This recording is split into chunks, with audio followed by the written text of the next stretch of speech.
Retornamos com o segundo bloco do nosso Mão na Roda de hoje. Estamos conversando com o professor André Rodrigues dos Reis, professor da Unesp, e engenheiro agrônomo, mas com doutorado em sistema de tratamento de água no Japão, que é muito importante, altas esferas, né, André? E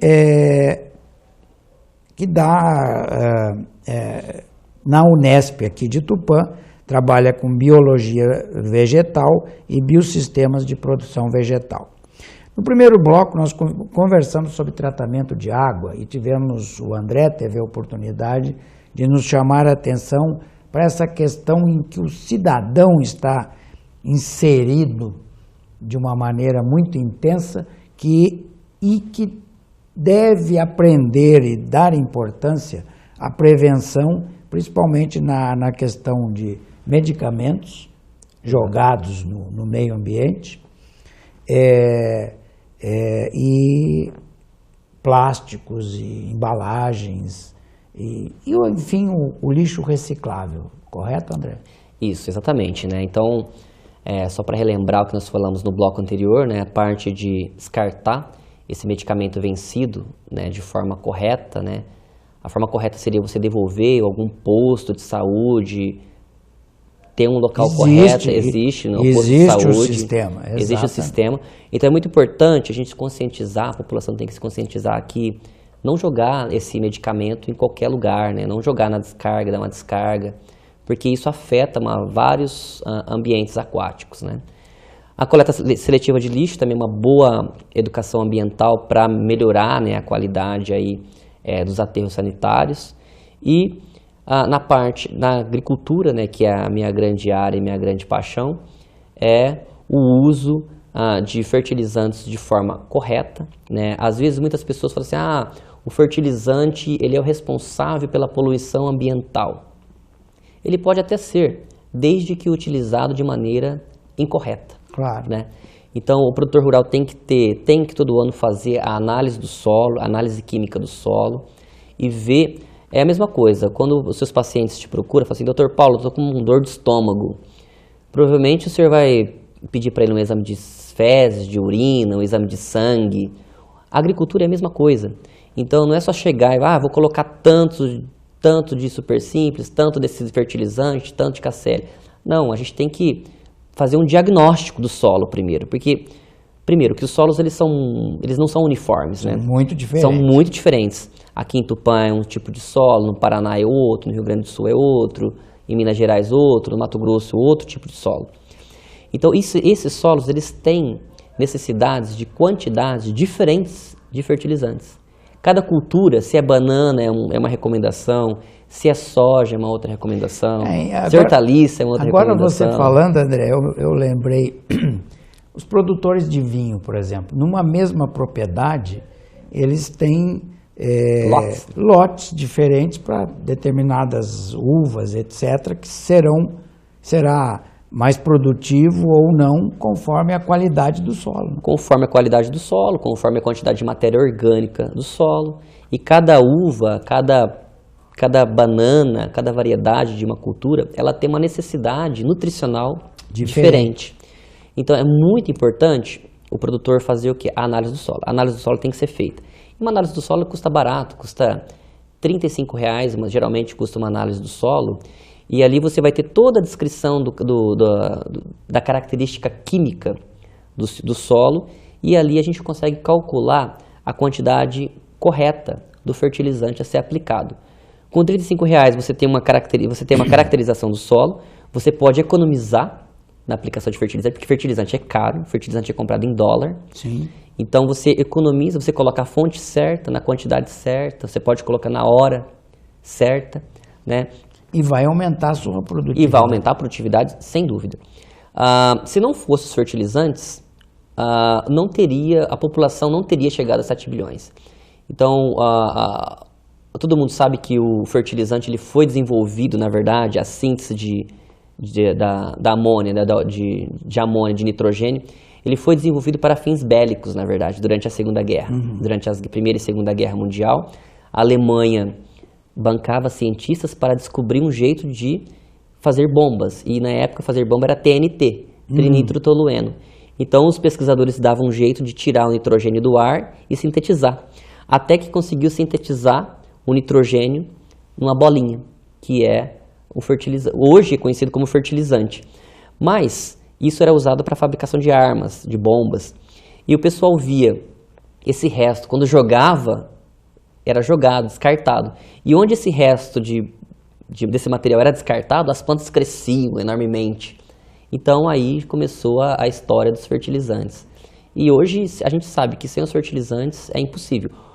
Há 30 anos atrás, o Cerrado do Mato Grosso, no Mato Grosso, a região do Mato Grosso, era tida como totalmente infértil. Ela era tida como infértil. E hoje sabemos que a região ali do Cerrado do Mato Grosso é a área mais produtiva do Brasil. É onde se faz agricultura em larga escala. Eu viajo muito para aquelas regiões, Mato Grosso do Sul. Tenho experimentos em campo nessas regiões e dá gosto de ver, assim, você perde de vista as plantações. Mas isso foi possível graças a quê? Graças ao estudo do solo, né, a correção feita de forma correta, a inserção de matéria orgânica. A matéria orgânica ela é muito importante porque ali tem muitos micro-organismos que dependem daquela matéria orgânica, deixa o solo mais vivo, com muito mais micro-organismos. E esses micro-organismos ajudam a planta a crescer mais. E essa matéria orgânica em larga escala seria proveniente do quê? Seria proveniente de restos de vegetais. Por exemplo, vamos dar um exemplo mais palpável. Aqui em São Paulo nós temos muita produção de cana-de-açúcar. Sim. Então hoje é proibida a queimada, né, devido ao excesso de emissão de CO2. Então a colheita ela é feita mecanizada. Aquela palhada que fica sobre o solo, aquilo é matéria orgânica. Então chove, por exemplo, a gota da chuva não cai direto no solo e lava ele. Então evita erosão, o sol não bate direto no solo, então aquele solo fica úmido por mais tempo. Então a planta consegue crescer mais, assimilar mais água, mais nutriente por mais tempo. Podemos citar o exemplo também dessas entre safras, o indivíduo produz milho, colhe, deixa aquela palhada lá. E planta soja, por exemplo. Sim. Isso é matéria orgânica. Quando ele vai revolver a terra, ele... Exatamente. Então, matéria orgânica é todo ser ali vegetal que está ainda em processo de decomposição. Ou pode já estar totalmente decomposta, que é o caso do humus.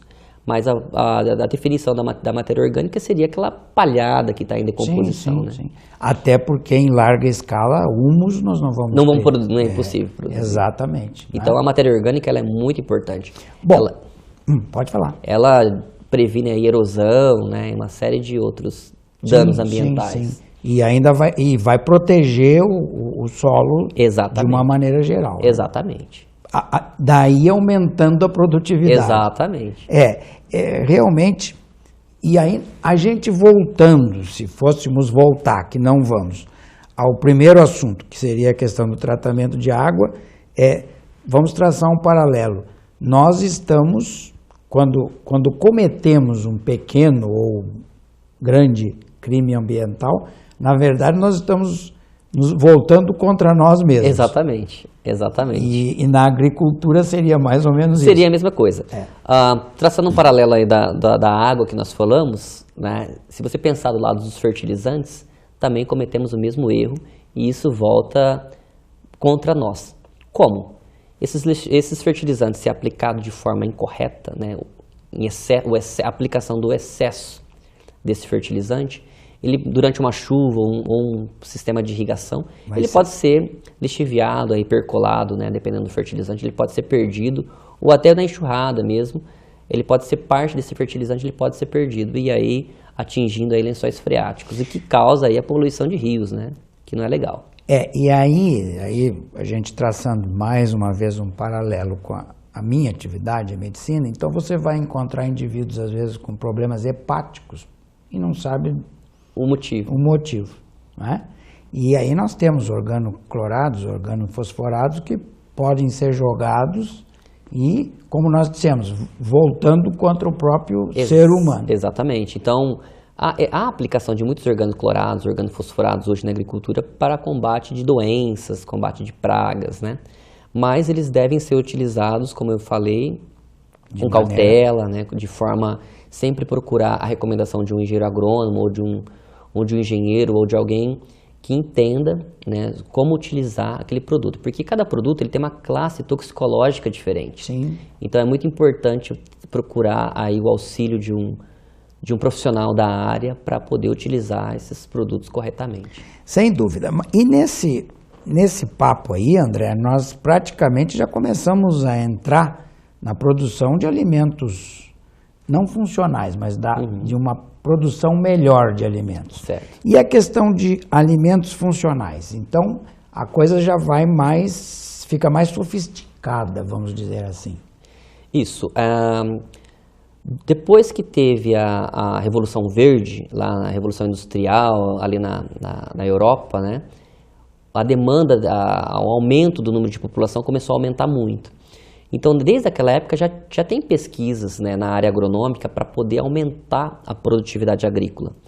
E nos últimos 200 anos, o que os cientistas na área de agronomia, na área de melhoramento genético de plantas, foi o quê? Foi fazer seleção genética para que as plantas produzissem cada vez mais. Então, se nós pegamos, por exemplo, as variedades ou cultivares da década de 1900 e cultivares hoje de 2017, as nossas cultivares de milho, de arroz, de feijão, de qualquer coisa, hoje produz muito mais do que uma variedade de 1940, 1950. Podemos dizer absurdamente mais. Absurdamente mais. Só que qual que é o problema de produzir mais? Existe um efeito de diluição, porque se não tiver a quantidade de nutriente adequada no solo, você retira, as duas plantas retiram igual.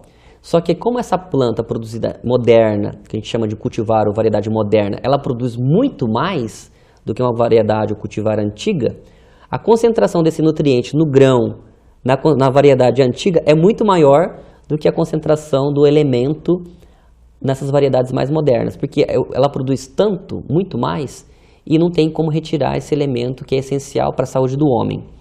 Até pela velocidade de crescimento. Até pela velocidade de crescimento, pela quantidade que ela produz.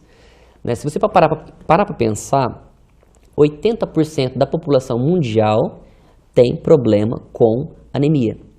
Anemia é uma doença, o senhor é médico, é uma causada pela deficiência de ferro, né? E a planta ela tem uma dificuldade enorme para assimilar ferro e zinco do solo. Existe uma regulação genética na planta que impede, né, não é que impede, mas dificulta ela absorver ferro e zinco em concentrações ideais e levar esse ferro até o grão. Se a gente pensar em arroz, feijão, o que nós comemos? O grão, né? Então esse ferro, esse zinco, selênio também ele é um elemento super importante para humanos e animais. O selênio ele é essencial para humanos e animais, prevenindo aí uma série de doenças, né, cardiovasculares, doenças de câncer. Na Finlândia, olha que interessante, em 1982, na Finlândia teve um surto de câncer absurdo na população. Isso virou um sistema de calamidade pública. Então o que o governo fez? O governo reuniu em caráter emergencial a maioria dos médicos, agrônomos, veterinários, zootecnistas, pessoas que trabalham com solo, com planta, e chegaram à conclusão que os limites de selênio no solo da Finlândia na época era praticamente indetectável, ou seja, a população tinha deficiência severa de selênio. E em 1983 o governo instituiu uma lei, por lei, na Finlândia, desde 1983, todo fertilizante ele deve conter uma quantia pequena de selênio.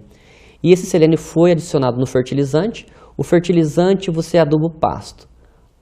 A braquiária, o pasto, ele já cresce enriquecido com selênio. O boi vai lá, come esse pasto. Esse selênio ele transfere para a carne. Você vai lá, come o animal. Então você está se nutrindo de forma inconsciente, né, de forma todos os dias nas quantidades necessárias para a saúde humana. Em 4, 5 anos depois da implantação desse sistema, esse número de 80% caiu para 20%. Quantos anos? 5? 5 anos. 5 anos de pesquisa caiu para 20%. Ou seja, o que faltava na população? Ingestão de selênio nas concentrações adequadas. Mas a gente tem que tomar cuidado porque o selênio ele é tóxico. Claro. Em altas concentrações, ele pode causar aí selenose, né, que é apodrecimento de unha, queda de cabelo acentuada, né? Então, em altas concentrações, ele pode ser tóxico. Então, eu voltei para o Brasil em 2014 e comecei a pesquisar. Sempre tive uma paixão por a área de fertilizantes, né, a área de solos, a área de planta, a área de alimentação humana. E hoje uma das minhas linhas de trabalho, eu diria que a minha principal linha de trabalho é você aliar solo, planta, humano ou animal. Porque todo mundo fala, nós somos o que comemos. E hoje, o que se come, o que o brasileiro come? O brasileiro come um arroz com alto teor de carboidratos, mas com baixo teor de elementos, que é essencial para a saúde do homem, como um baixo teor de ferro, um baixo teor de zinco, um baixo teor de selênio e outros componentes que são importantes também. Mas o que mais a gente tem trabalhado hoje é com ferro, zinco e selênio. Hoje no Brasil existe alguns grupos, né, que estudam isso, né? A Embrapa também tem uma rede chamada, eu faço parte dessa rede, chamada Bioforte Brasil. É uma rede de pesquisadores, onde esses pesquisadores da Embrapa fazem seleção de material genético para alimentos como... Geralmente nós trabalhamos com alimentos que faz parte da dieta do brasileiro. Arroz, feijão calpi, abóbora, mandioca, batata doce e milho. Basicamente são essas 7 culturas que nós estamos trabalhando. Então nós vimos alguns no campo quais materiais têm maior capacidade de pegar esse ferro do solo, levar até a semente, porque é o grão que nós comemos, e nós aliamos isso a tecnologias de aplicação de fertilizante via foliar para ter uma maior translocação, para que esse alimento ele tenha um maior teor de ferro, um maior teor de zinco e um maior teor de selênio disponível para quem for se alimentar. Essa técnica ela é chamada de biofortificação agronômica, não é transgenia. E é importante que quem está nos assistindo que não façam analogias. Exatamente. Analogias. Que, aliás, diferentes. essa história da transgenia também não é bem como se apresenta. Não. Na verdade, sobre a transgenia, é simplesmente pegar um pedacinho de DNA de um ser e inserir no outro. Em mais de 25 anos de estudo sobre transgenia, até hoje não há nenhum relato de alguém que morreu comendo um alimento transgênico. Isso é tão verdade que praticamente 100% da soja produzida hoje no Brasil é transgênica. O milho produzido é transgênico, o trigo é transgênico. O Rio Grande do Sul foi o precursor disso daí. Sim, tem vários pontos do estado, várias partes do estado se destacou em alguma cultura, né? Então, se você olhar no mercado, ir lá comprar, ver a embalagem de óleo de soja, por exemplo, ver um T, um triângulozinho escrito T, significa que aquele alimento é proveniente de algum alimento transgênico.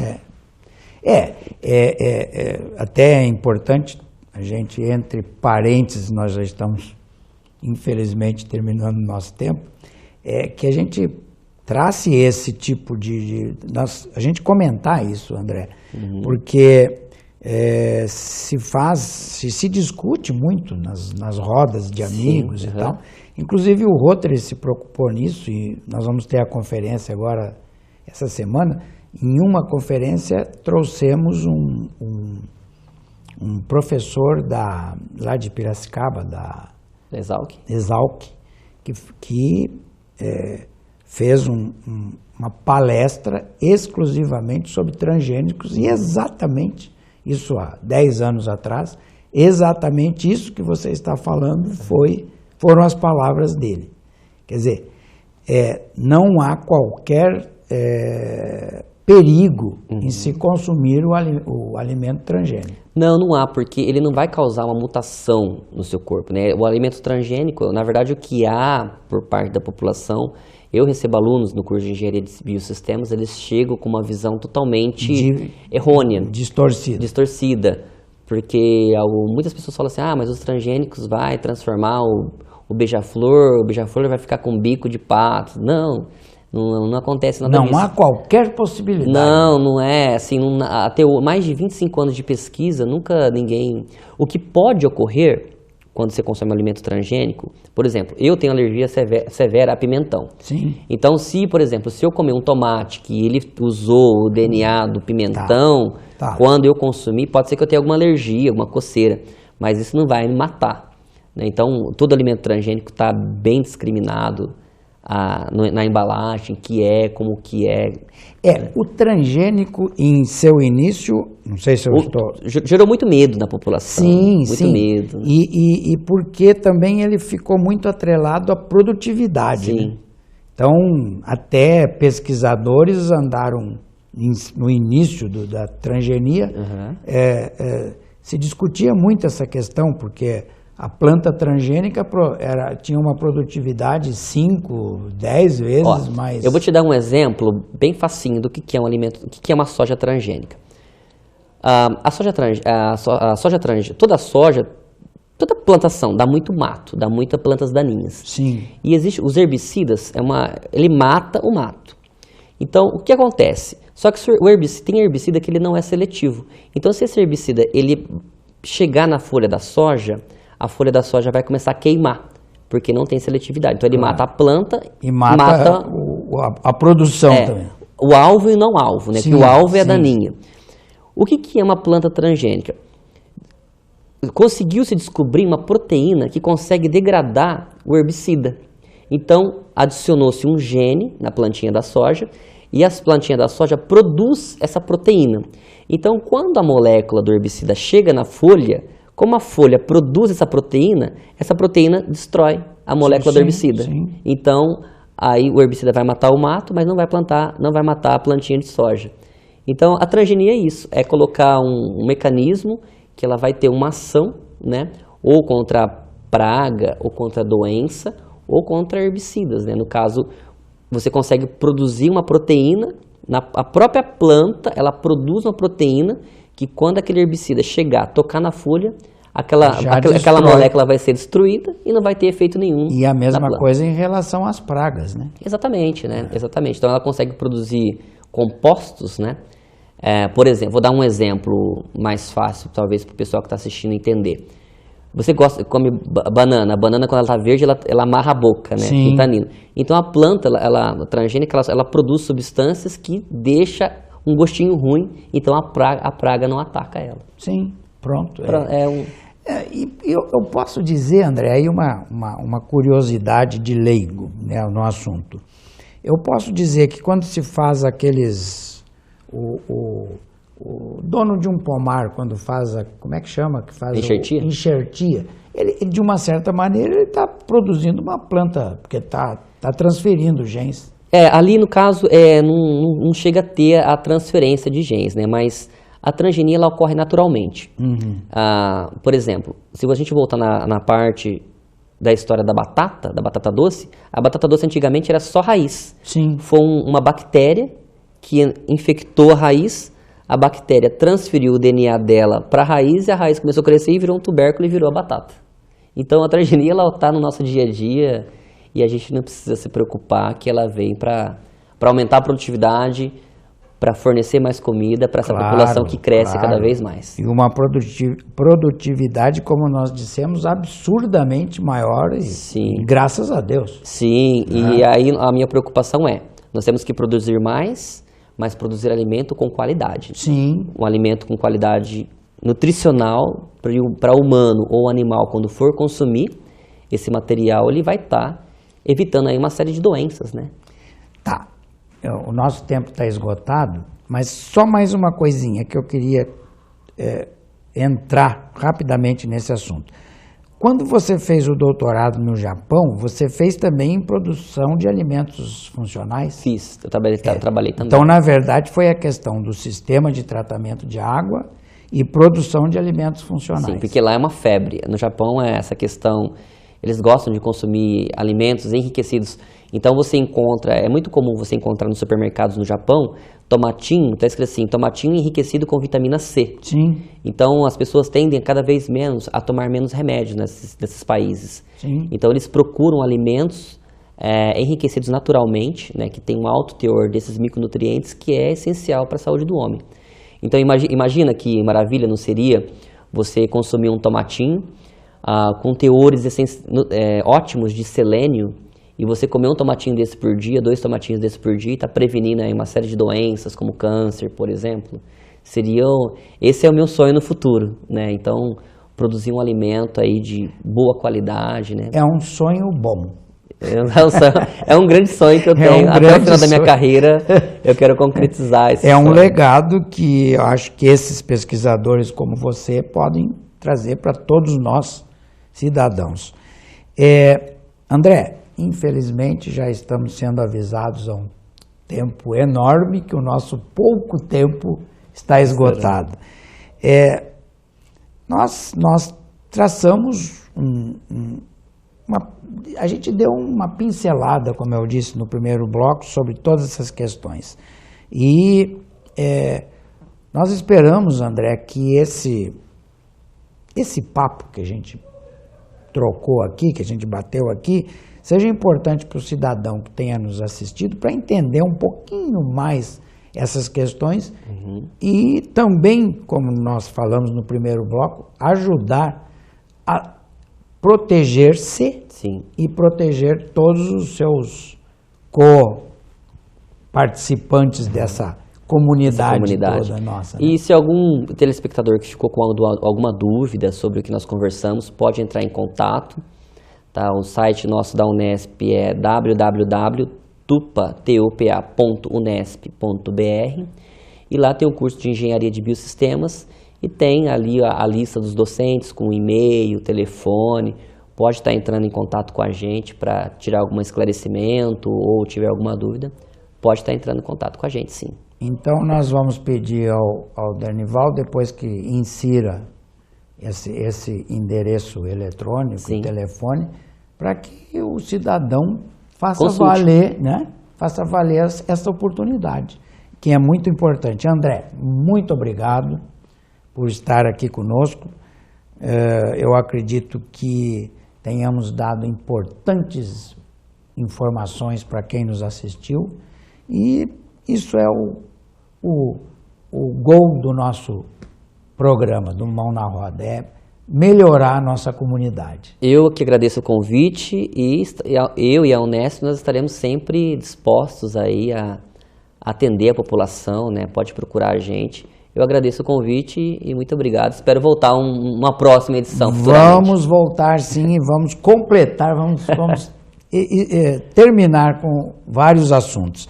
E só um último recadinho, que o tupaense deve se orgulhar de ter a Unesp a este nível aqui em Tupã, e dando oportunidades inclusive a jovens que se interessarem por assuntos como esse, tão importantes, para estarem juntos e se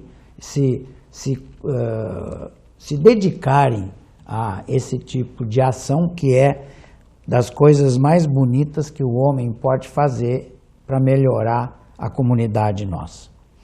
Mais uma vez, obrigado a vocês que nos assistiram. Esperamos que vocês tenham gostado do programa de hoje e queremos estar com vocês a semana que vem. Até lá.